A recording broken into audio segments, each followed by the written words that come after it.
If you're a middle child, there's a decent chance you grew up feeling a little invisible. Not ignored exactly, just in between. Not the one everyone worried about first, not the one everyone babied last. For a long time, psychologists actually had a name for this: middle child syndrome. But here's what's interesting. When you look at what the actual research says, both the old theory and the internet's more recent take on it get some real things right and get some things completely wrong. We're going through the real psychology of the middle child. Why the invisible feeling is real but not what you think it means. The one massive study that found something genuinely surprising about middle children. And the skill middle children develop that almost nobody talks about because it might be the most useful trait on this entire list. The squeezed middle and family niche theory. Alfred Adler, the same psychologist behind the dethroned monarch theory of the oldest child, had a specific take on the middle child too. He described them as being squeezed from both directions, not getting the privileges of being first and not getting the attention of being the baby. In Adler's view, this could go one of two ways. Some middle children became fiercely competitive, trying to outdo the older sibling. Others withdrew, feeling like there was no clear role left for them in the family. There's a related idea that explains the mechanism a little better. Family niche theory. The basic idea is that siblings unconsciously divide up the available roles in a family to avoid competing directly with each other for the same kind of attention. The oldest often claims the responsible one role. The youngest often claims the baby role. And by the time the middle child comes along, both of the obvious roles are already taken, so they have to go looking for an identity somewhere else entirely, whether that's a completely different interest, a different personality style, or eventually a social life built outside the family altogether. That's the real mechanism behind the invisible middle child feeling. It's not that parents love them less. It's that the family's identity slots were already filled before they showed up. The 2024 PNAS study. So does any of this hold up? In December 2024, researchers published one of the largest birth order personality studies ever conducted. Over 700,000 people in the first sample alone, replicated again in a second sample of more than 70,000. And what they found actually pushes back against the forgotten middle child stereotype in a pretty striking way.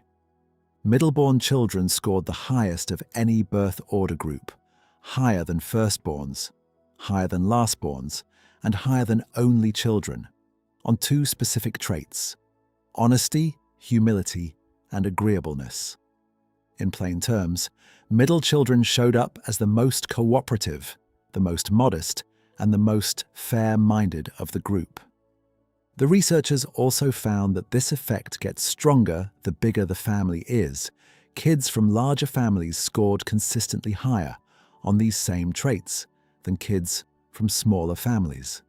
So the ignored middle child narrative might have the emotional experience right, while getting the personality outcome exactly backwards. Growing up without an obvious spotlight doesn't necessarily damage a middle child. The data suggests it might actually be quietly building one of the more socially valuable trait combinations there is: the negotiation skill. Here's where it gets specific. Psychologist Catherine Salmon, who has spent years studying middle children specifically, points to one skill that shows up again and again: negotiation. Think about the actual position a middle child occupies day to day.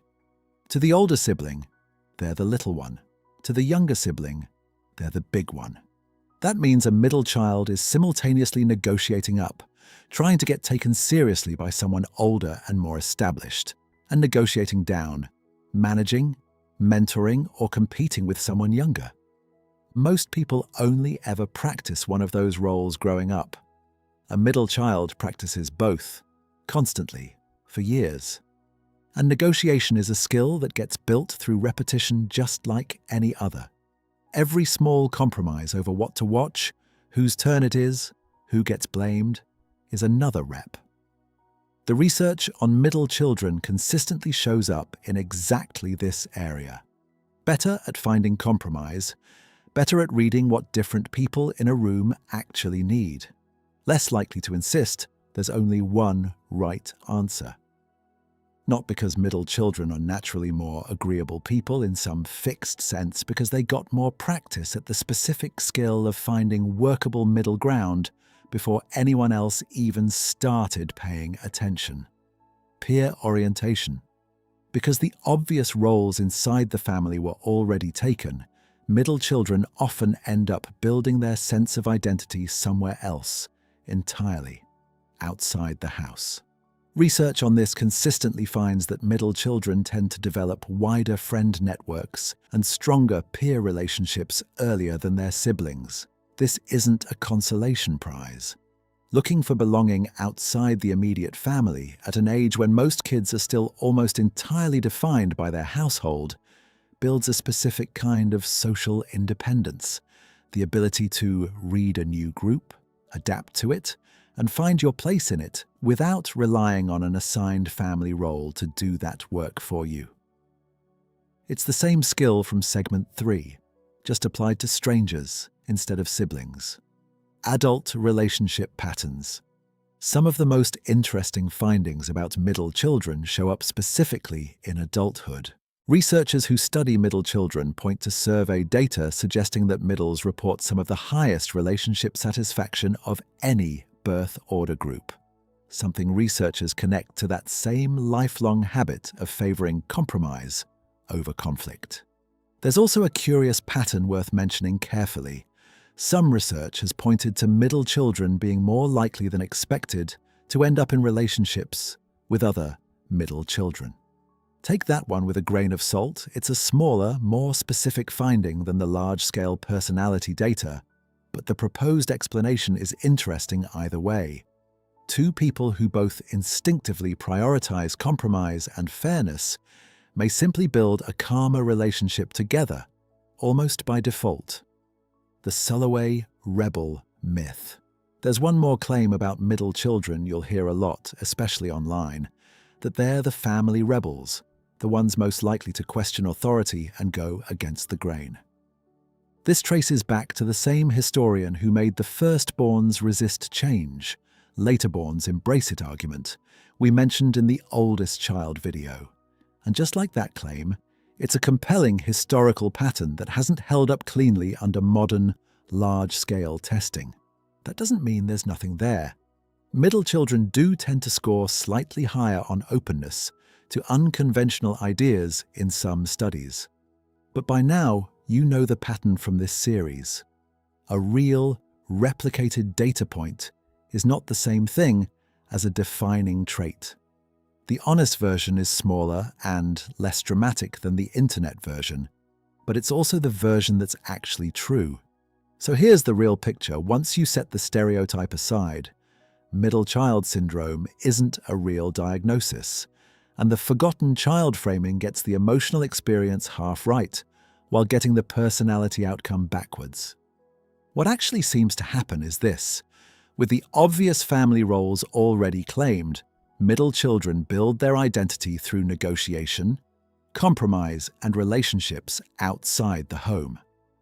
And according to the largest study ever done on this, that upbringing is linked to some of the most cooperative, fair-minded personality traits you can measure. If you're a middle child, let me know in the comments whether the negotiator pattern describes you better than the invisible stereotype ever did. And if you're the youngest in your family, wondering what your own spot says about you, that's exactly what we're covering next. The psychology of the youngest child, and the one trait about them that the data actually gets right.